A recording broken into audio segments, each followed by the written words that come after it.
मेरे साथियों, कबीर दाजी के दोहे जो कि हमें जीवन जीने की कला सिखाते हैं, आइए सुनते हैं उनके दोहे अर्थ सहित। कबीर मन तो एक है, भावै जहां लगाए, भावै गुरु की भक्ति कर, भावै विषय कमाए। कबीर कहते हैं कि मन एक ही होता है, वो उसी की ओर झुकता है जहां उसका झुकाव होता है।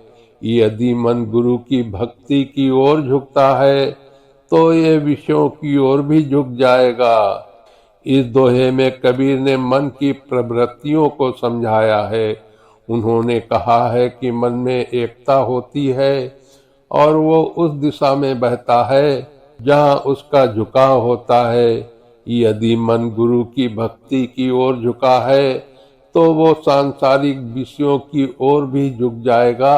ये दोहा ये दर्शाता है कि मन की दिशा और प्रकृति जीवन के कर्मों को प्रभावित करती है और इसे सही दिशा में मोड़ना आवश्यक है। तन का बैरी कोई नहीं, तन का बैरी कोई नहीं, जो मन शीतल होए, तू आपा को डारी दे, दया करें सब कोय। यदि मन शांत हो तो शरीर का कोई भी बैरी नहीं होता। जब आप अपने अहंकार को छोड़ देते हैं तब सभी लोग दयालु हो जाते हैं। इस दोहे में कबीर ने मन की शांति और अहंकार के त्याग की महत्ता को बताया है। उन्होंने कहा है कि अगर मन शांत हो तो शरीर में कोई भी शत्रु नहीं होता। अहंकार का त्याग करने से सभी लोग दयालु और सहानुभूति से भरे लगते हैं।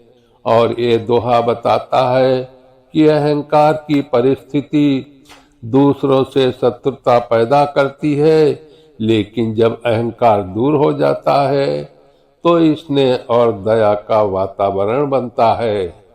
अपने अपने चोर को सब कोई डारे मार, मेरा चोर मुझको मिले, सर्वस्व डारूं बार। इस दोहे में कबीर ने आत्मनिरीक्षण और आत्म आलोचना की बात की है। लोग दूसरों के दोषों को उजागर करते हैं और उन्हें सजा देते हैं, लेकिन खुद के दोष को पहचानना और उसे सुधारना कठिन होता है। कबीर कहते हैं कि उनके खुद के दोष को पहचानकर सुधारना ही असली आत्मज्ञान है और इसी से वे सबको सही मार्ग पर चलने की प्रेरणा देते हैं। यह आत्म जागरूकता और आत्म सुधार का संदेश देता है। मना मनोरथ छाड़ी दे, मना मनोरथ छाड़ी दे, तेरा किया न होए, पानी में घी नीक से, रूखा खाए न कोय। अर्थात मन के इच्छाओं को छोड़ दो, जो कुछ भी किया है वो पूरा नहीं होगा। जैसे पानी में घी नहीं मिल सकता, वैसे ही सूखा आहार भी पूरा नहीं होता। इस दोहे में कबीर ने इच्छाओं और मन की प्रवृत्तियों को समझाने की कोशिश की है।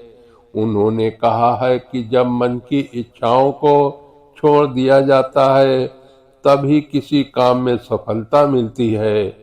उदाहरण के तौर पर पानी में घी नहीं मिल सकता और सूखा भोजन भी संतोषजनक नहीं होता। इसका मतलब है कि मन की इच्छाओं को नियंत्रित करने से ही वास्तविक संतोष और सफलता मिलती है।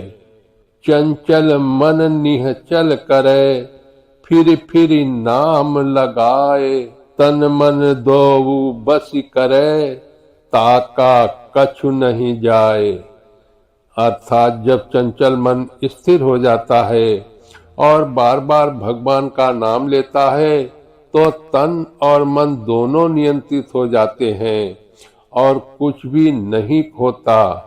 इस दोहे में कबीर ने मन की स्थिरता और भगवान के नाम की महत्ता को बताया है।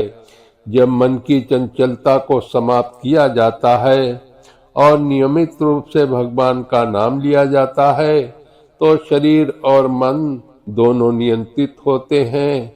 इसका अर्थ है कि जब मन और शरीर पर नियंत्रण होता है तब कुछ भी खोता नहीं। ये ध्यान और साधना की प्रभावशीलता को दर्शाता है। मेरा मन मकरंद था, मेरा मन मकरंद था, करता बहुत बिगार, सूधा होए मार्ग चला, हरि आगे हम लार। अर्थात मेरा मन मकरंद के समान था जो बहुत असंतुलन पैदा करता था। जब ये शुद्ध हुआ तो मैंने मार्ग को पाया और भगवान के चरणों में शरण ली। इस दोहे में कबीर ने मन की स्थिति और उसकी शुद्धता के महत्व को बताया है। उन्होंने कहा है कि पहले उनका मन मकरंद शहद के जैसा था जो भ्रम और अशांति पैदा करता था, लेकिन जब मन शुद्ध हुआ तो उन्होंने सही मार्ग को पाया और भगवान के चरणों में शरण ली। ये शुद्धता और आत्मज्ञान के माध्यम से सही मार्ग प्राप्त करने का संकेत है। कबीर मन ही गयंद है, अंकुश दे दे राखु, विष की वेली परिहरो, अमृत का फल चाखु। कबीर कहते हैं कि मन जंगली होता है, इसे अनुशासन से नियंत्रित करें, विषैले बैलों को छोड़ दें और अमरता के फल का स्वाद लें। इस दोहे में कबीर ने मन के नियंत्रण की आवश्यकता को बताया है। उन्होंने कहा है कि मन स्वाभाविक रूप से अनियंत्रित होता है और इसे अनुशासन से नियंत्रित करना चाहिए। विष की बेल का मतलब है बुरे विचार और आदतें, जिन्हें त्याग कर अमरता प्राप्त करने की दिशा में कदम बढ़ाना चाहिए। ये शुद्धता और आत्मनियंत्रण की ओर इशारा करता है। कबीर एह मन लालची, समझे नहीं गमार, भजन करन को आलसी, खाने को तैयार। कबीर ने मन को लालची और अज्ञानी बताया है। ये भजन करने में आलसी होता है, लेकिन भोग विलास के लिए हमेशा तैयार रहता है। इस दोहे में कबीर ने मन की लालच और उसकी प्रवृत्तियों पर प्रकाश डाला है। मन अक्सर भजन और ध्यान में आलसी होता है, लेकिन भोग और इच्छाओं के लिए हमेशा तैयार रहता है। ये उन आंतरिक संघर्षों को दर्शाता है जो व्यक्ति को भक्ति और भोग के बीच संतुलन बनाए रखने में मदद करते हैं। महमंता मन मारी ले, घट की माही घेर, जल की चाले पीठ दे, अंकुश दे दे फेर। अर्थात अहंकारी मन को मार डालो और शुद्धता से खुद को घेर लो। पानी को पीठ से बहने दो और अनुशासन से उसे नियंत्रित करो। इस दोहे में कबीर ने अहंकार को नियंत्रित करने और शुद्धता को अपनाने की बात की है। उन्होंने बताया है कि अहंकारी मन को समाप्त करके और शुद्धता को अपने जीवन में समेटकर आत्मनियंत्रण प्राप्त किया जा सकता है। पानी का बहाव पीठ से प्रतीत है, जिसे अनुशासन से नियंत्रित किया जाना चाहिए।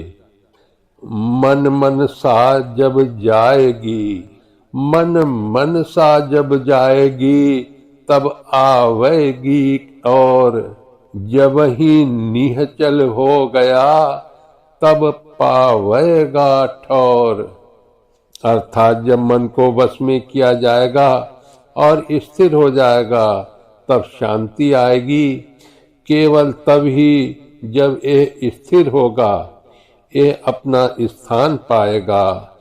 इस दोहे में कबीर ने मन की स्थिरता और शांति की प्राप्ति की बात की है। उन्होंने कहा है कि जब मन को शांत और स्थिर किया जाता है तभी शांति प्राप्त होती है। मन की स्थिरता ही शांति और संतोष की ओर ले जाती है। ये ध्यान और आत्मी नियंत्रण की आवश्यकता को दर्शाता है। मेरे प्रिय साथियों, आज कबीरदास जी के दोहे यहीं पर समाप्त करता हूँ। जय श्री कृष्णा। राधे राधे।